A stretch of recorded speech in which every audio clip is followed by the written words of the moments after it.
In fact, my it's very odd. My newsletter that I wrote today, over at the Kind Knife is very much about this sort of the kindness of God, Hmm. and how we sort of fail to receive it, really. But just an odd little aside and a little marketing plug. That's all.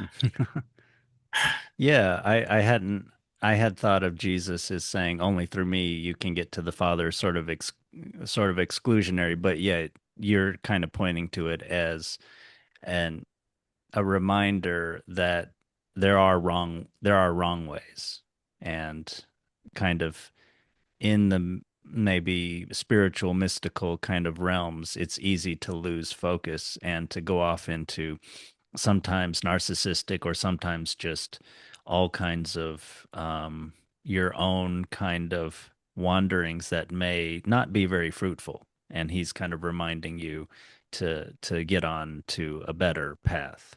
Yeah, crazy wild songs about the underworld. Yeah, I was thinking of Veri too with this story as well. Yeah. And yeah, I thought that's what a lot of this story was about how, I mean, in some ways Crazy Very is a heroic kind of uh character where he's very handsome. He falls in love with this beautiful girl, Anna Mayala, and they're gonna get married, but she's poor. She has lots of suitors, and he persists. You know, he has some character, and then finally, you know, like Odysseus and Penelope with the suitors, they go through some hardship and he eventually, and there's some other parallels with the sirens here with Odysseus, Nice, nice. I hadn't even noticed. but yeah, so and then and he's kind of wild. He kind of, yeah, like a mystic, he and or an artist. He has a connection to the underworld in some way, to another world. You know, he's like a creative. They call him Crazy Very, but they seem to kind of love him. And but then yes, he does. I interpreted part of it is that yes, he comes to the stream, this liminal kind of place where there's a bridge, and you know, which world are you going to be in? Are you going to make it over the bridge? There's a troll under the bridge or some kind of danger there.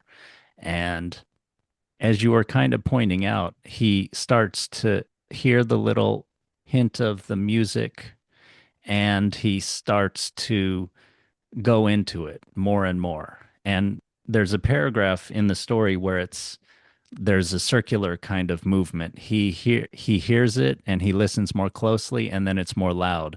And then he listens more closely, and then it's more salient to him. It's taking over his mind. And then the sense of vision takes over and he sees her. Sense of touch, she goes up to him and she's on his shoulder. And then, you know, they she kind of gives him the terms of the contract.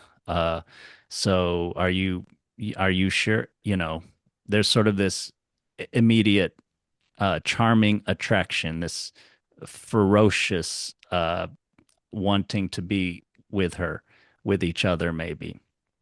And she gives him the terms of the contract, like you know, this is who I am. I'm a mermaid now, but I used to live above ground. And then so he could wonder, okay, how did that happen, or what is, you know, who are you? But you know, she identifies herself at least. And then you know, I know that you have a bride here.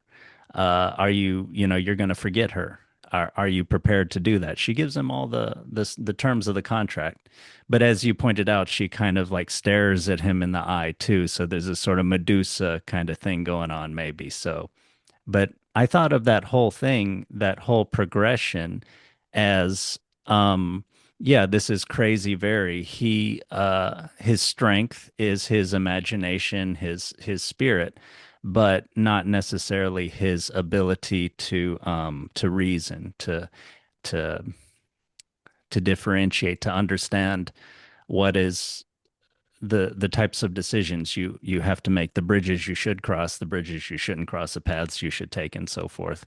And I thought that was hinted, that self-knowledge of his is hinted by the fact that he was before he came to the bridge and the stream, he was annoyed with himself for letting time go by so much when he was hunting for the roebuck, so that he would not be able to spend the evening with his bride before their marriage. So, Hmm. sort of a Yeah. lack of maturity there.